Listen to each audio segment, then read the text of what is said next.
बनाया है। जैसा कि हम सभी जानते हैं कि डाइजेस्टिव सिस्टम क्या होता है। खाना जीवन का सबसे मूलभूत, आप जानते हो कि खाना सबसे ज़रूरी है और एक्चुअल में हम जो अपना जीवन जी रहे हैं वो खाने के लिए, तो खाना खाना ही ज़रूरी नहीं है, उसका पचना भी बहुत ज़रूरी है।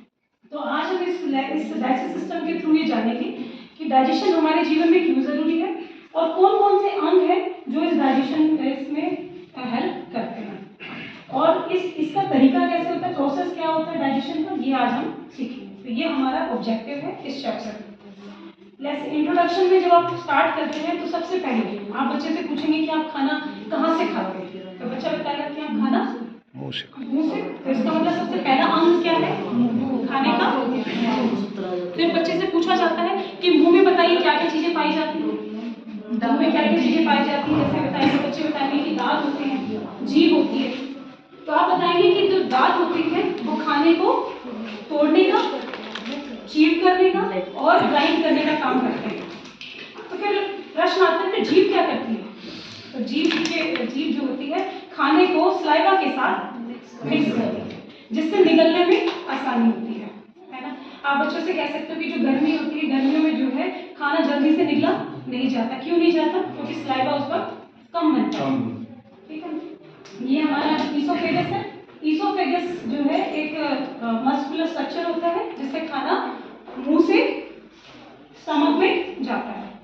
ठीक है, फिर खाना यहाँ से जाके स्टमक में जाता है। स्टमक में हमने सुना है कि बहुत सारे एंजाइम्स पाए जाते हैं, HCl पाया जाता है जो खाने को और तोड़ने में मदद करता है। उसके बाद खाना लीवर और पैंक्रियास में खाना नहीं जाता। क्यों नहीं जाता? क्योंकि सर इनके जूस जो होते हैं वो यहाँ पे सीक्रेट हो जाते हैं, यहाँ पे ड्यूडनम में।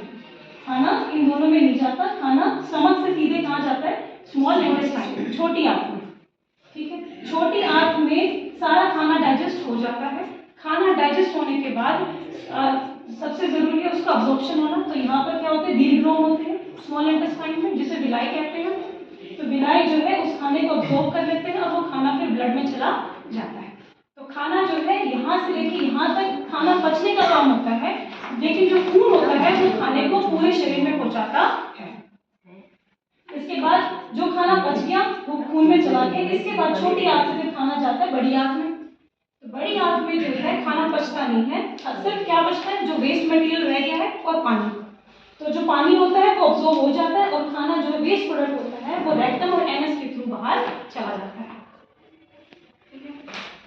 इसमें ये बच्चों को आप एक चार्ट के थ्रू बच्चों को बता सकते हैं और फिर बच्चों से आप पूछ सकते हैं कि डाइजेस्टिव सिस्टम जो है किन किन तरीकों से आप हेल्दी रख सकते हैं। कैसे हेल्दी रख सकते हैं? कैसे हेल्दी रख सकते हैं अपने डाइजेस्टिव सिस्टम? खाना हमेशा चबा चबा कर खाएं, ठीक है, ताकि आपका शरीर कोई मिक्सी नहीं है, कोई मिक्सर नहीं है। ठीक है, तो आप जितना ज़्यादा उसको चबाएंगे तो उतना ही खाना खाने से जरूरी है उसका पचना जरूरी है। खून के अंदर जब तक अब्सॉर्ब नहीं होगा आपका खाना खाया हुआ वेस्ट हो सकता है। हमारे शरीर को इरिटेट करते हैं, जिस वजह से हमारे जो सेल्स होते हैं उनके जो वर्किंग स्टाइल है उसको क्या है बाधित करते हैं और कैंसर होने के